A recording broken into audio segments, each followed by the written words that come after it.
everyone. So after I did my favorite movies video, I got a lot of requests for a favorite books video, and I've actually been getting requests for it for a while, but when we were in the process of moving, it was just too hard because all of my books were packed. So now I have everything unpacked, and I kind of went through and I picked my favorite books, and I tried to pick a variety of books for people that are into different things. So yeah, I'm just gonna kind of let you know what I like and what are my favorites, and maybe you guys have some of the same favorites. So the first book that I picked is called We Got the Neutron Bomb, and I actually read this for the first time in high school. It's the story of punk in LA, and it's told by all of the people that lived through it, like members of the Germs and the Go-Go's and Black Flag, and it's kind of like the start of LA punk, and I just think it's really interesting, and it's all first-person tales, and there's like old pictures and stuff in it.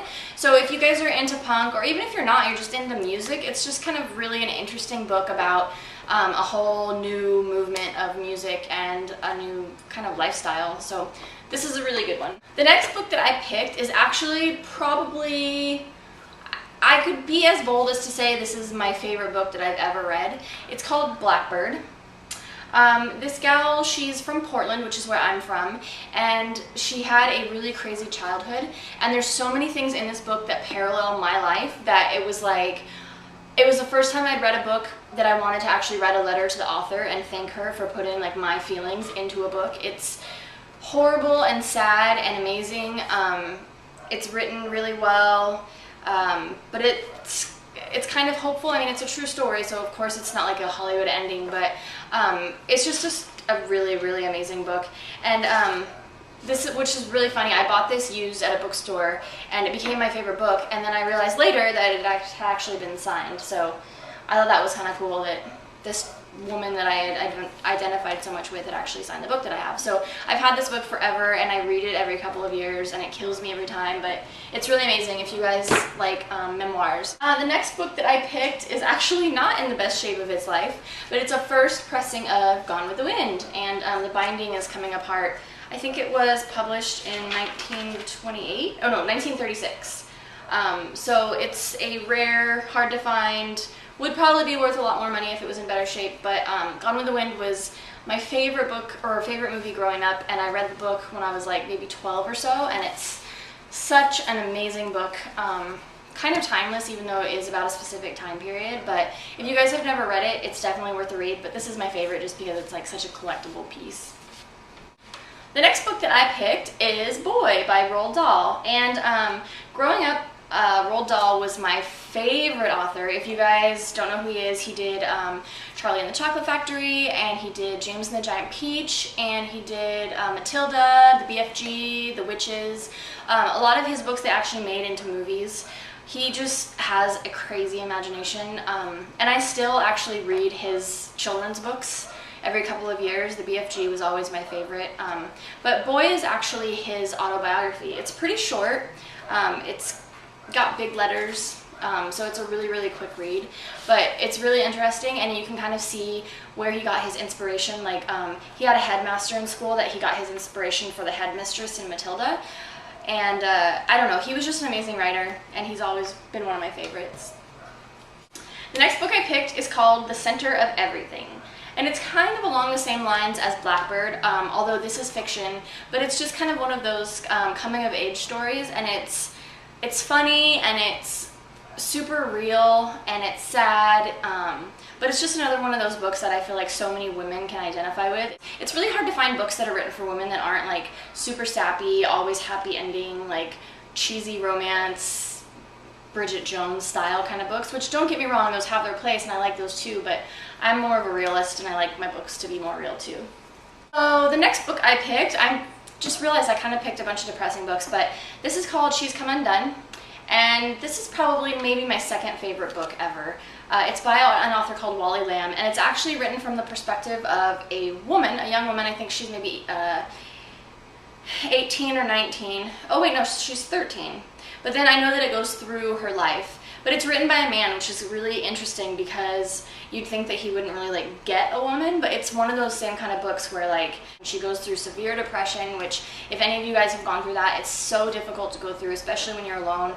and I just am really impressed with Wally Lamb as a writer, that he could get into a woman's brain and really understand so much of what we deal with when we're trying to figure ourselves out. So this is really, really heartbreaking, but it's really amazing, and also has a positive ending, but not a cheesy Hollywood one either. So the next book I picked is actually one of my textbooks from college. It's an abnormal psychology book. I have a bunch of textbooks that I kept. I kept a nutrition book.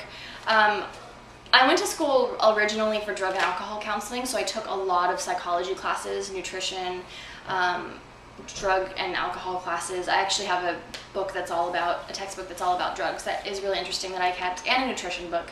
But the abnormal psychology book is always most interesting to me because I think the brain is really, really fascinating. When I was actually in this class, my teacher brought a bucket that had a human brain in it into class and asked us who wanted to touch it, and I was the first one with my hand up.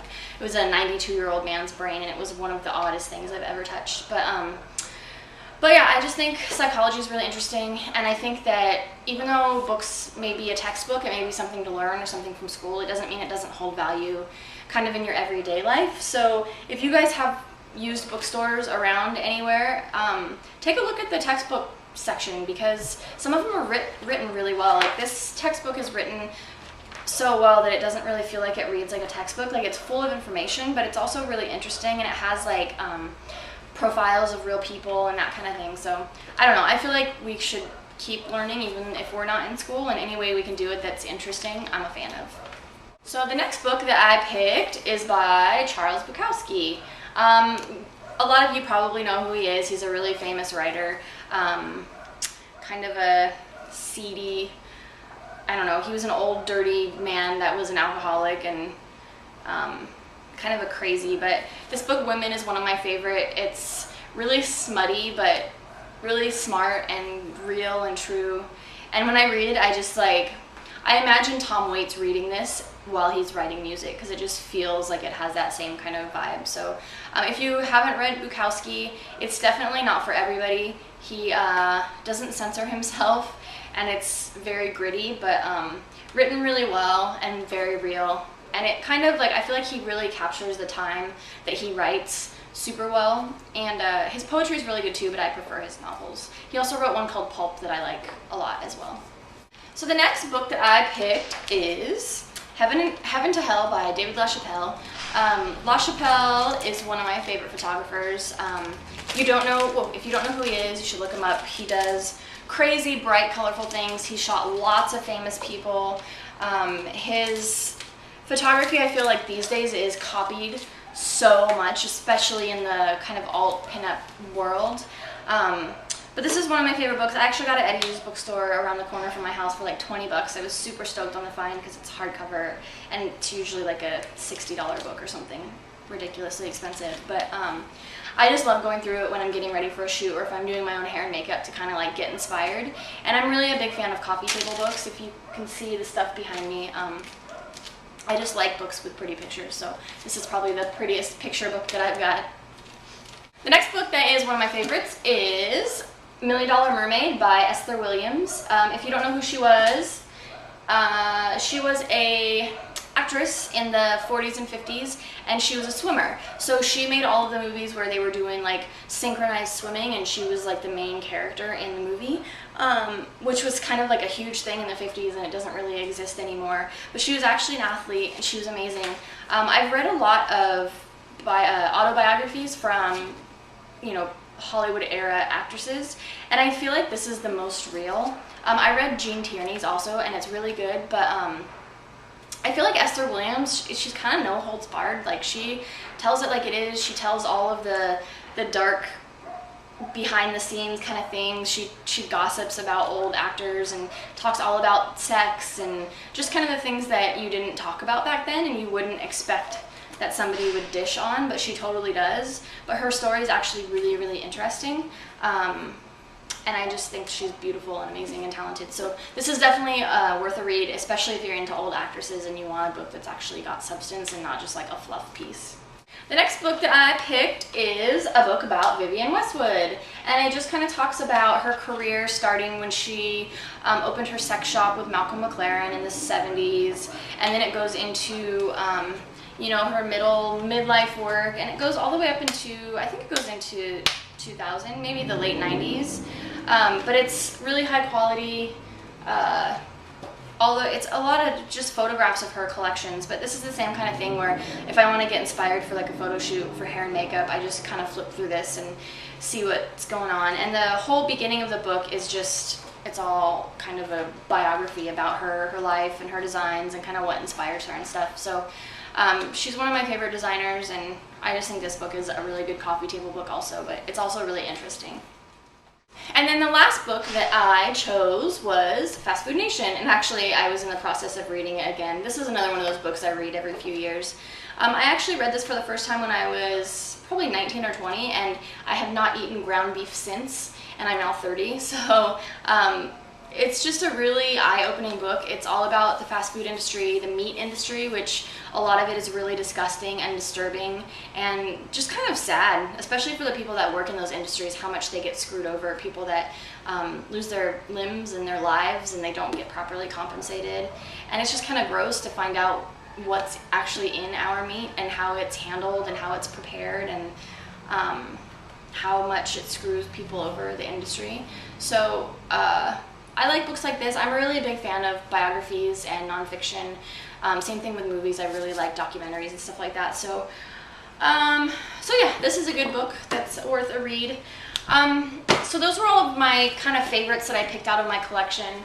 I have a lot of, like I said, coffee table books. I love autobiographies and biographies. These two shelves are just all about people written about themselves. Textbooks, I have a lot of Marilyn Monroe books. And I like collectible books. I collect like Wizard of Oz stories and children's books, Roald Dahl books. So I kind of read a little bit of everything, but if you guys have something to suggest that you think may be super amazing, I'm always up to suggestions on new things to read. I have a Kindle, so I didn't actually choose any of the books that were on my Kindle because obviously they're not fun to show, but I actually just read 50 Shades of Grey, which I thought was kind of interesting.